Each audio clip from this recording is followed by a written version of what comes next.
서울 용산의 지역구를 둔 사선 의원 권영세 의원입니다.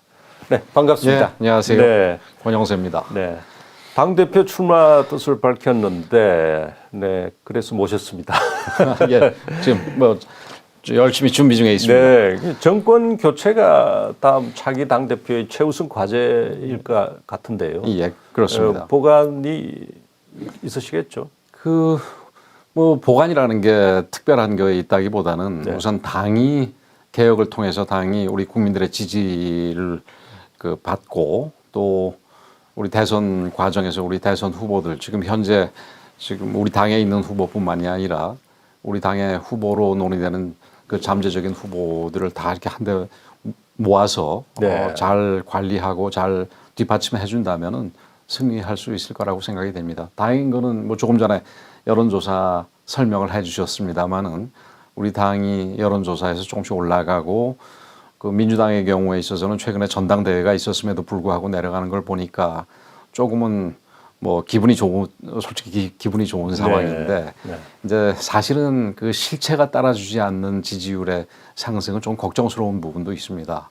그 얘기는 우리 당이 좀 더 국민들하고 공감하고 또 국민들의 이 이슈들을 좀 풀어나가는 데 있어서 적극적인 역할을 할 필요가 우선은 더 있어 보입니다. 네. 근데 지금 이제 그래도 조금 전에 그 여론조사에서도 살펴봤지만은 예. 대선 적합도나 뭐 대선 지지도에서 윤석열 전 총장이 제일 앞서 나가고 있는데 얼마 전에 며칠 전에 보니까 진중근 씨가 윤 전 총장에 대해서 국민의힘에 입당하지 말라 뭐 이런 이야기를 했는데 이게 뭐 합류시킬 뭐 어떤 방안은 있습니까? 제가 생각할 땐 그렇습니다. 뭐 이 진중권 씨 같은 분은 우리 당은 아니고, 네, 그렇죠. 우리 당에 좀 최근에 우호적인 얘기도, 그러니까 결과적으로는 우호적인 얘기도 했습니다만 사실은 뭐 우리 당을 위해서 하는 얘기라기보다는 네. 그 문재인 정부의 그 대한 비판의 어떤 결과로서 우리 당에 도움이 되는 내용들이 주였지요. 그래서 그런 의미에서는 우리 당에 대해서도 그렇게 우호적이지 않은 상황에서 윤석열이라는 이 잠재적인 주자, 대부분은 뭐 역시 보수 우파에서 지지를 받고 있습니다만 일부 진보층에서도 지지를 받고 있는 후보가 차라리 이 제3 세력으로 갔으면 좋지 않겠냐 하는 게 그 제3 세력 쪽에 있는 분들의 생각일 겁니다. 네. 그러나 그 과거의 경험도 과거 반기문 총장께서 2017년에 도전할 때 제3지대에서 참 어렵게 있다가 결국은 중간에 이제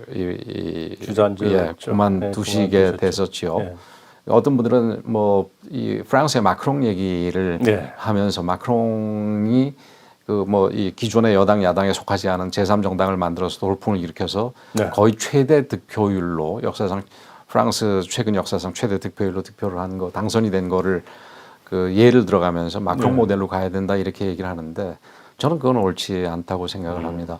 뭐 프랑스의 정치 문화가 우리의 정치 문화하고 반드시 같지도 않은 부분도 있지만 뭐 같다고 가정을 하더라도 당시에 프랑스 같은 경우는 좌파는 더 좌쪽으로 가고 우파는 더 우쪽으로 가서 가운데가 텅 빈 상황이었었습니다. 그래서 좌파 정당, 우파 정당이 모두 우리 그 프랑스 국민들의 그 지지를 잃은 상황이었었는데 지금은 지금 여당을 보면은 뭐 약간 좌측에서 더 좌측으로 가는 측면이 있지만 우리 국민의힘 같은 경우는 오른쪽에서 중도 정당화하기 위해서 많은 노력을 했지 않습니까? 사실 네.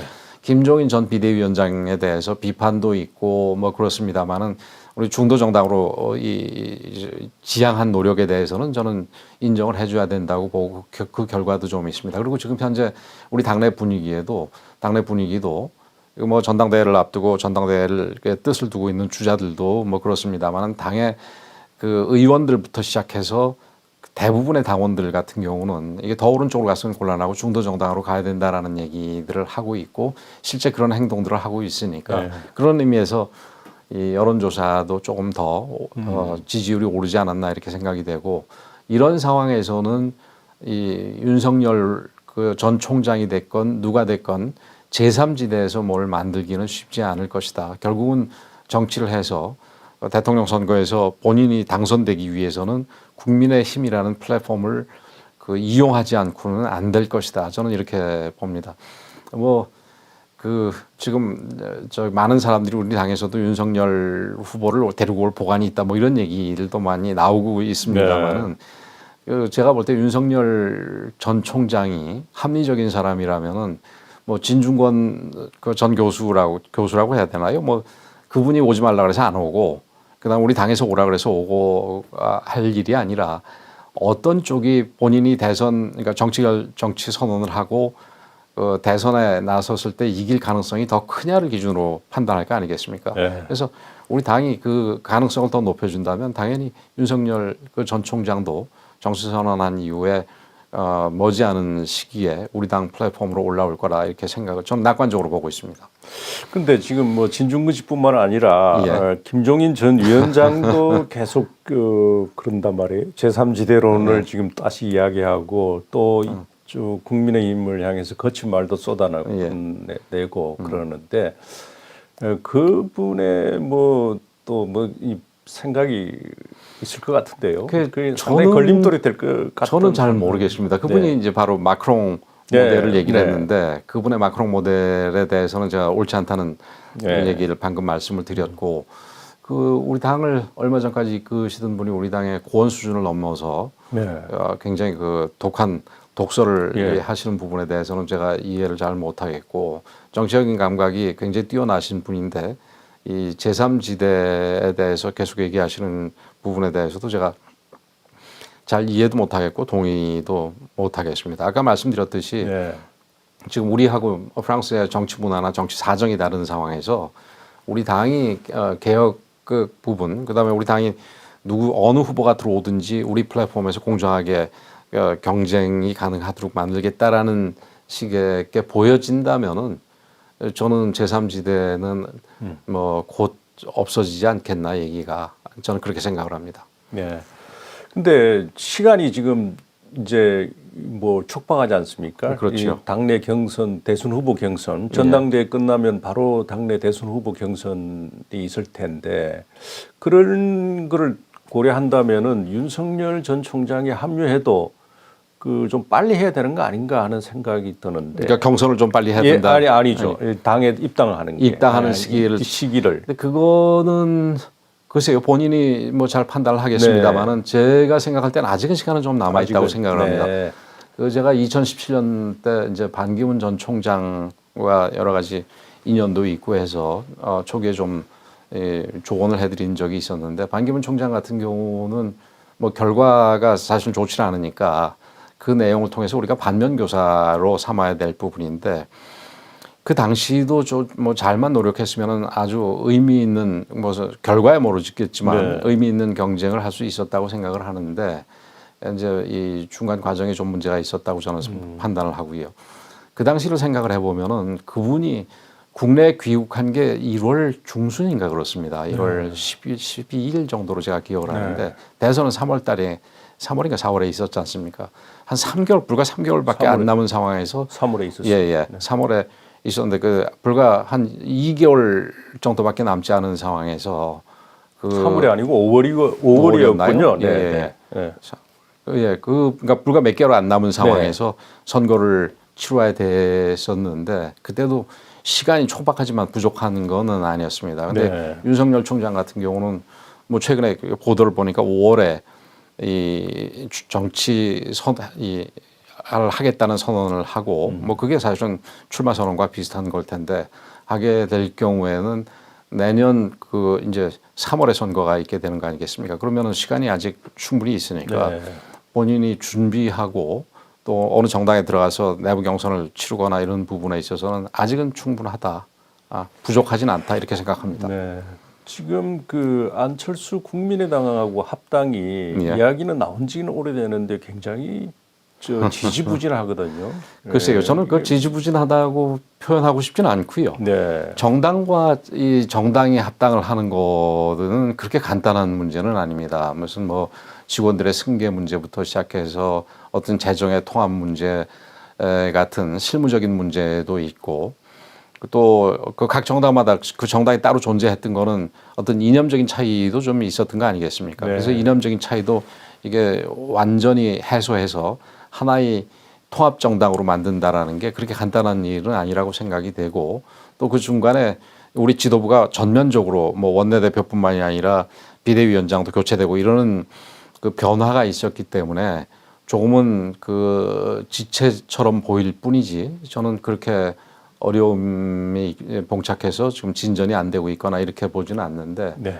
우리 이 부분은 전 우리 김기현 원내대표 신임 원내대표하고는 조금 다른 생각인데 그 이게 이제 통합이 돼서 우리가 곧 전당대회가 있는 거 있지 않겠습니까? 그래서 근데 전당대회 일정을 그 당의 통합 시기하고 이렇게 연동을 시키는 건 적절하지 않지만 네.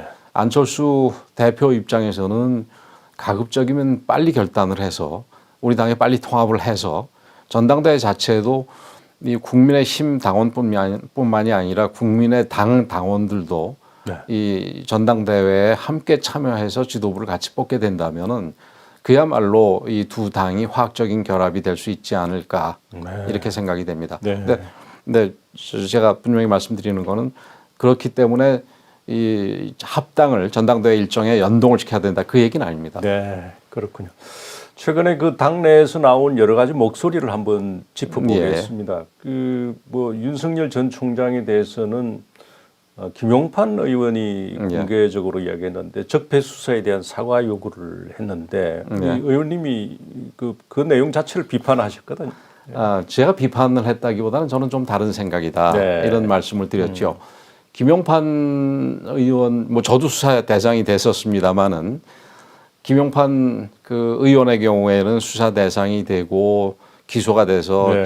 재판을 거쳐서 무죄가 나오지 않았습니까? 사람이 재판을 받고 기소가 돼서 재판을 받는다는 거는 엄청난 스트레스입니다. 그 스트레스를 과정에서 본인은 억울하다고 생각을 했기 때문에 조금 이렇게 그 개인적인 감정이 당연히 있을 거라 생각이 되고 그 감정을 본인은 뭐 사적인 것만이 아니라 그게 공적인 거라고 충분히 할 만한 이유도 있겠죠. 네. 이제 그 부분을 표출했다고 생각을 합니다만은 그 뭐 개인적으로 제가 듣기에 윤석열 그 이 전 총장의 경우에 있어서는 그 부분에 대해서 그러니까 김용판 의원 개인에 대한 어떤 비난이 아니라 네. 자기 자신으로서는 이 수사에 대해서 뭐 굉장히 엄정하게 했다.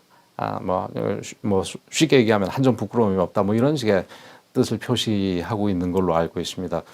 그렇다면 결국은 이게 이 어떤 사건들이 법원의 판단도 필요하지만 결국은 국민들께서 그 부분은 윤석열 후보가 정치를 할 때 그 윤석열 후보에 대한 지지 여부에 있어서 전체적인 판단을 내려야 될 주체다. 즉 주체는 국민이다. 이렇게 생각을 저는 하고 싶습니다. 뭐 네.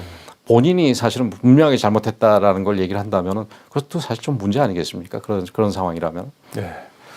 그리고 그 이제 서울 부산 시장이 청와대에 가서 두 전직 대통령 사면론을 꺼냈는데 이게 뭐 굳이 먼저 꺼낼 필요 있었나 하는 그런 지적도 있습니다. 글쎄요, 뭐 저는 사실은 그런 부분에 어느 정도 동의를 하면서도 그게 수면 위에 불거진 상황에서 그럼 당신 의견은 어떠냐 이런 얘기를 물으신다면은 저는 사면은 필요하다. 네. 이렇게 사면하는 게 좋겠다 이런 생각을 합니다.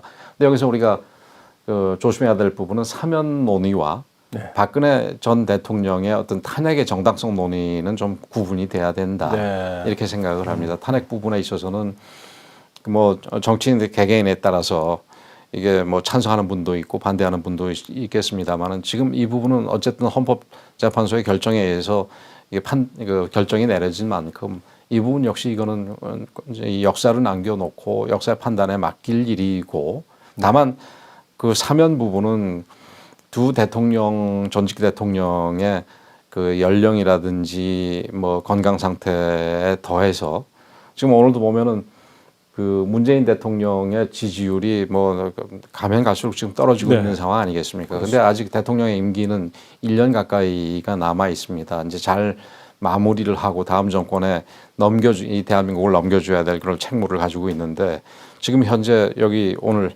뉴스 읽어주시는 중에서도 백신 문제부터 시작해서 부동산 문제, 대북 문제, 뭐 여러 가지 산적한 문제들이 있지 않습니까? 이 문제들이 당장 이 대통령이 처리하면서 다음 정권에 넘겨줘야 될 텐데 이 처리 과정에서 지금 60%가 넘는 사람들이 반대를 하고 지지하는 사람들은 20% 후반에서 30% 초반만 됐을 때 그 문제를 제대로 처리를 해서 국민들이 받아들이는 방향으로 처리하기가 쉽지 않습니다.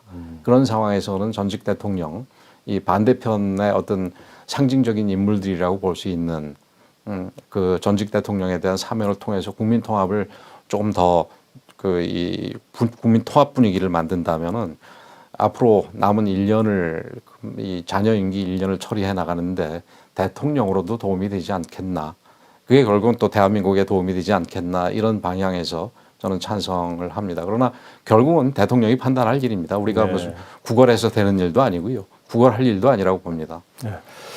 아까 처음에 결국 정권 교체를 이룩하는 일이 당을 쇄신하는 길이다 이렇게 말씀을 하셨는데 당을 쇄신을 당 대표가 되시고 난 뒤에 당을 쇄신할 어떤 뭐 계획 같은 거 바람직한 방향 같은 거 설정한 게 있는지요?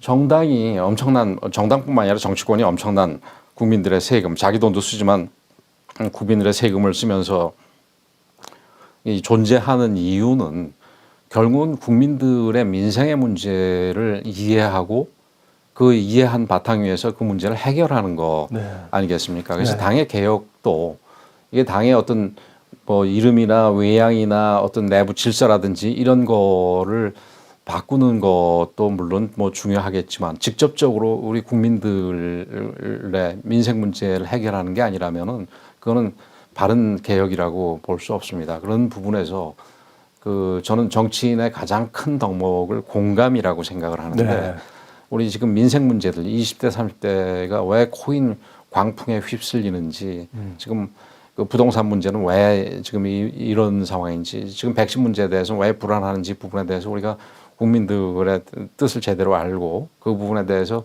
이제 우리가 제대로 된 대책을 뭐 이건 당 대표뿐만이 아니라 원내 지도부하고 같이 협의를 해야 되겠습니다만은 그런 그 대책을 내준다면은 그게 바로 개혁이다 이렇게 저는 생각을 합니다.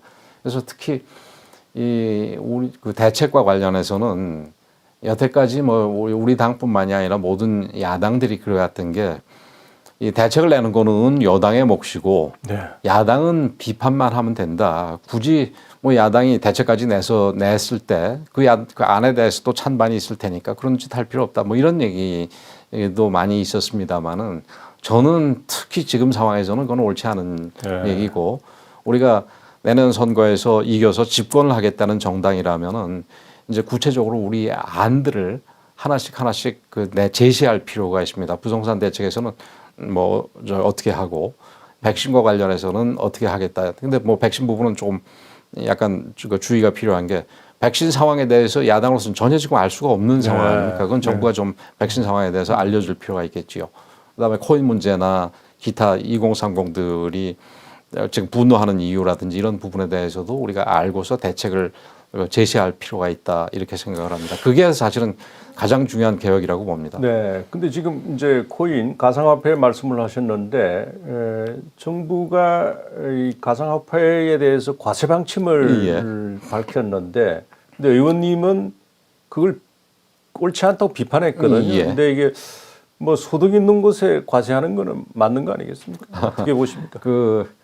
이 세금과 관련해서는 그러니까 격언 내지는 금원 비슷한 게 이제 하나가 바로 소득이 있는 곳에 세금이 있다 이런 얘기죠. 근데 또 하나가 우리 사회자께서도 잘 아시겠습니다만은 대표 없이 세금 없다 이런 얘기도 있었지 않습니까? 그 뭐 유명한 보스턴 티 파티 미국 독립운동에 시발이 된 데서 이게 식민지에 거주하는 주민들한테는 아무런 혜택이라든지 뭐 본인들이 대표할 중앙정부에 대표할 아무런 권한도 주지 않은 상태에서 세금만 걷었지 않습니까?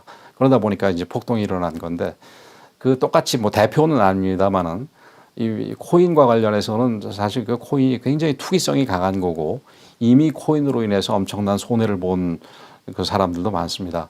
이제 그런 상황은 그대로 놔두고 네. 정부가 어떤 그 위험을 조금이라도 제거하는 조치에 대해서는 전혀 하지 않은 상태에서 소득 있으면 세금 있다라는 그 논리에 따라서 세금만 거두려고 한다. 그거는 저는 옳지 않다 이런 그런 취지로 입장이군요. 말씀을 드린 겁니다. 네, 그렇군요.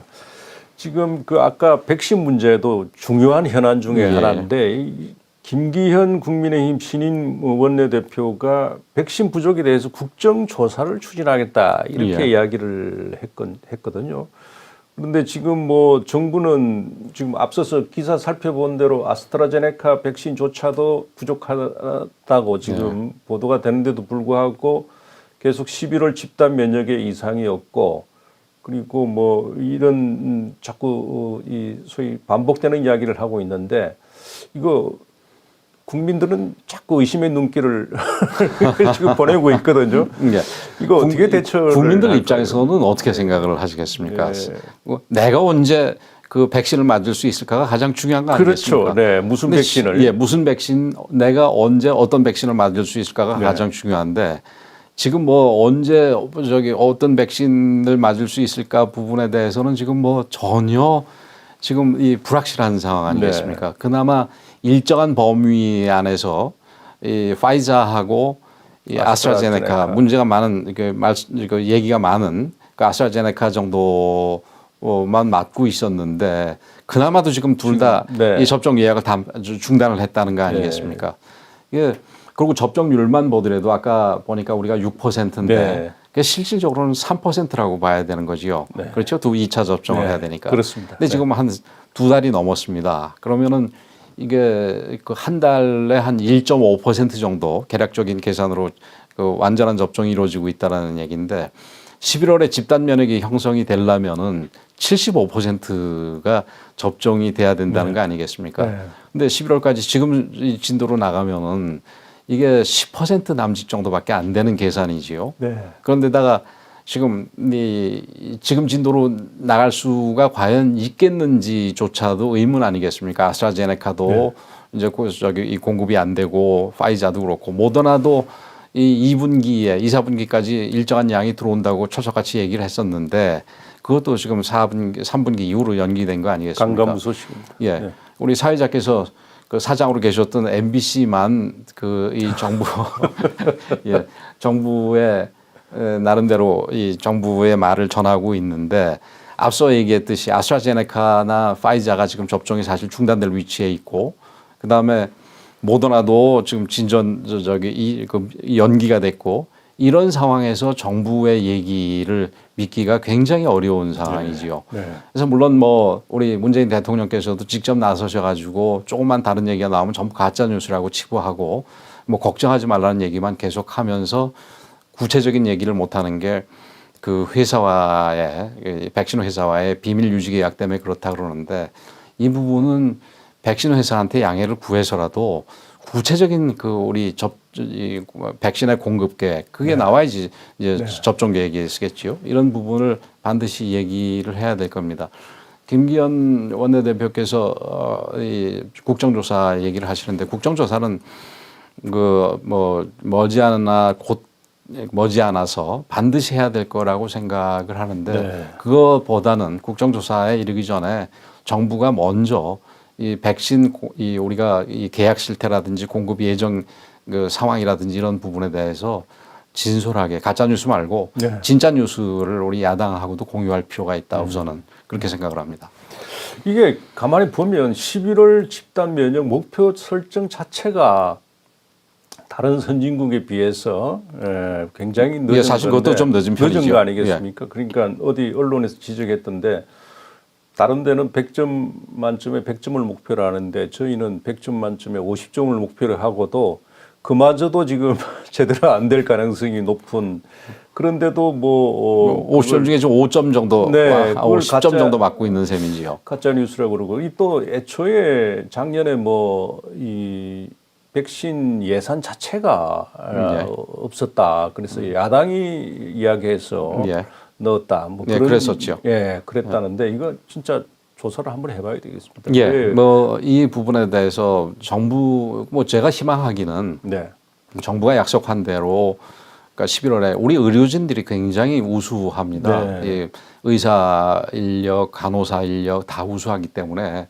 백신만 제대로 주어진다면은 아마 좀 서둘러서 네. 그러니까 우리 의료진들에 의해서 정부가 아닌 의료진들에 의해서 K 방역이 성공했듯이 그 백신 이 접종 상황도 우리 우수한 의료진에 의해서 얼마든지 가능하다고 생각이 됩니다. 근데 문제는 백신 공급입니다. 네. 예. 그래서 이런 부분들에 대해서는 이게 진도대로 나가지 않을 경우에는 반드시 이건 국정조사나 뭐 더 강력한 조치를 통해서 왜 이런 일이 일어났는지에 대해서 우리가 좀 밝혀야 될 필요가 있다 이렇게 생각을 합니다.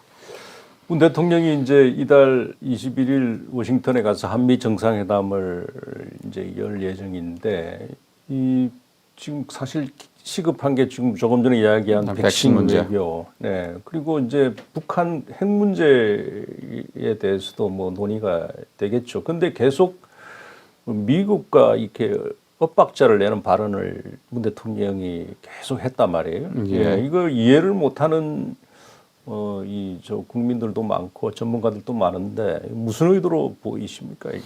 저도 최근에 문재인 대통령이 그 이제 미국과 직접 대화 과정에서가 아니라 다른 과정, 예를 들어서 보아 포럼에서의 어떤 그 저기 이 연설이라든지 네. 아니면 기타 계기에 있어서 한 내용을 보면 미국에 대해서 굉장히 비판적으로 읽힐 수 있는 내용들을 계속 얘기하거든요.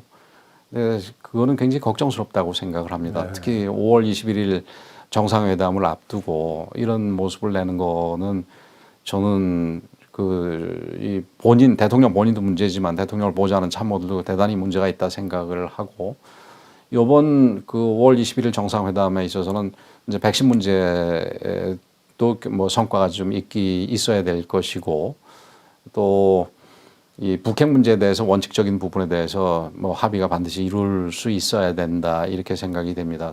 사실 우리의 대북 정책 같은 경우는 여태까지 좀 문제가 많았지요. 네. 문재인 정부 들어와서 그리고 미국의 경우에 있어서도 사실 저는 트럼프 정부나 그 전 정부의 대북 정책에 문제가 있었다고 생각이 됩니다.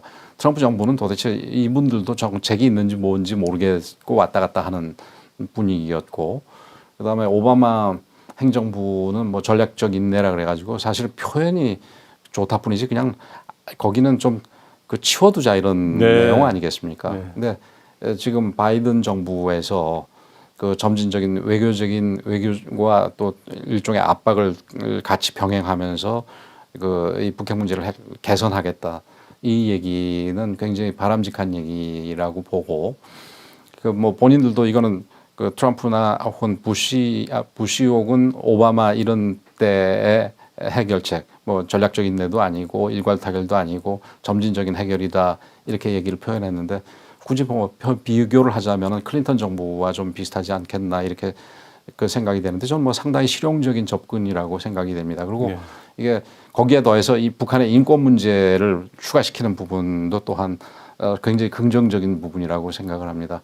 사실 우리의 대북 정책, 특히 좌파들의 대북 정책의 가장 큰 문제가 평화를 얘기를 하는데 그 평화 외에는 다른 게 없습니다. 네. 그래서 북한하고 평화를 해서 뭘 더 나가겠다는 이런 게 전혀 없는 거지. 그리고 평화를 지상 목표로 생각을 한다면은 북에서 평화를 위협하는 태도가 있을 때는 우리가 뭘 희생해서든지 평화를 확보하겠다라는 얘기는 결국은 유화 정책이거든요. 네. 근데 거기에서 좀 더 나갈 필요가 있는데 인권 부분은 우리도 좀 강조를 해야 될 부분이다 이렇게 생각이 됩니다.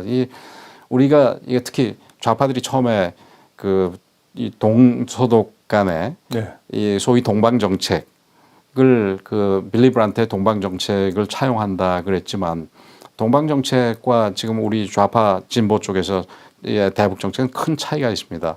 이 동독의 서독의 이 빌리 브란트의 서독 대동독 정책은 궁극적으로는 평화도 있지만 이 동독 주민들의 인권 상황의 개선이 훨씬 더 큰 이 비중을 가졌습니다. 그 사람들이 네. 표현하는 얘기가 우연하게 동쪽에 살고 있었다는 이유만으로 분단 고통을 오롯이 져야 하는 동독 주민들에 대해서 우리 서독 정부와 서독 주민들은 그 상황을 개선시켜 줄 책임이 있다. 의무가 있다 이렇게 얘기를 했는데 당장 통일이 안 되더라도 먼 훗날 통일이 됐을 때 그들의 인권 상황이 개선돼야지 이질감도 적어지고 그래서 통합도 쉬워질 거라 말입니다. 그래서 우리도 똑같이 당장 이 통일이 쉽지는 않겠지만 단지 평화 외에 이 우리의 경우로 따지면 이 분단 당시에 우연히 북쪽에 있었다는 이유로 오롯이 고통을 담당하고 있는 북한 동포들의 인권 상황을 좀 개선시켜 주는 것이 나중에 남북 통일이 됐을 때 훨씬 더 쉬운 통합을 이룰 수가 있다라는 점에서 단지 인권이 북한을 공격하는 무기가 아니라 실질적인 필요하고도 바람직한 방향이다 이렇게 보고 우리도 이 부분에 대해서는 좀 더 노력을 할 필요가 있다 이렇게 생각을 합니다. 맨날 인권 결의안만 나오면 기권하는 거가 이게 정부로서는 할 일이 아니라고 봅니다. 마지막으로 중국 대사를 지내셨는데 지금 이미 거세졌습니다. 미국과 중국, 특히 중국 측으로부터 압박이 더 많이 받고 있는 것 같은데 우리나라가 이거 잘 선택해야 할 바람직한 방향이라고 그럴까요? 어떻게 보십니까? 이제 오늘 독일 얘기를 너무 하는 것 같은데 과거에 이 동서독 분단 당시에 소독이 처해 있는 상황도 비슷했습니다. 네. 그러니까 미국 그때는 양극 체제 아니겠습니까? 미국과 소련이었었는데 미국하고는 가치와 무기를 공유하는 동맹이고 네. 그 당시 소련의 경우에는 그러니까 동독에 어떤 절대적인 영향을 가지고 있는 나라고 경제적인 관계도 있기 때문에 이 소련과도 좋은 관계를 유지했어야 했습니다. 그래서 그런 부분에서 그 이제 헬무트 슈미트 빌리 브란트를 이은 3인당 총리지요.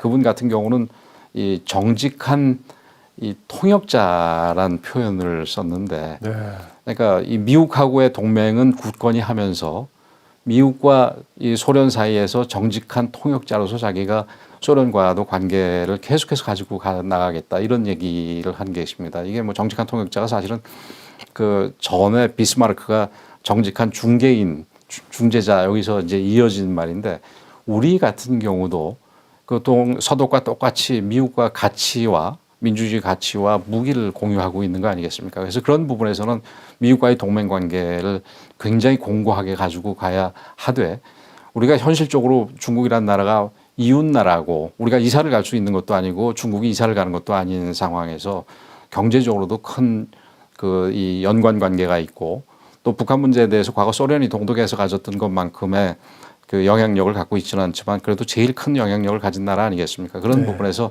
중국과도 가급적이면 대등하면서도 좋은 관계를 가지도록 노력할 필요가 있다. 그리고 이 중국의 눈치를 보면서 뭘 할 일은 아니라고 보고 예를 들면은 쿼드 부분 같은 경우도 우리가 당연히 가입을 해서 중국에 대해서 가입하는 이유에 대해서 우리가 당신의 그 대변자가 되겠다. 쿼드 안에서 혹은 그 정직한 통역자가 되겠다. 이런 식으로 얘기를 하고 뭐 쿼드가 됐든 비슷한 국제 체제에 가입을 하는 것 좀 더 적극적으로 가는 거가 좋지. 여기 눈치 봐서 여기서 안 들어가고 저기 눈치 봐서 저기도 안 들어가고 이러는 거는 옳지 않다 이렇게 생각을 합니다. 네. 오늘 여러 가지 말씀 고맙습니다. 고맙습니다. 네, 지금까지 국민의힘 권영세 의원이었습니다.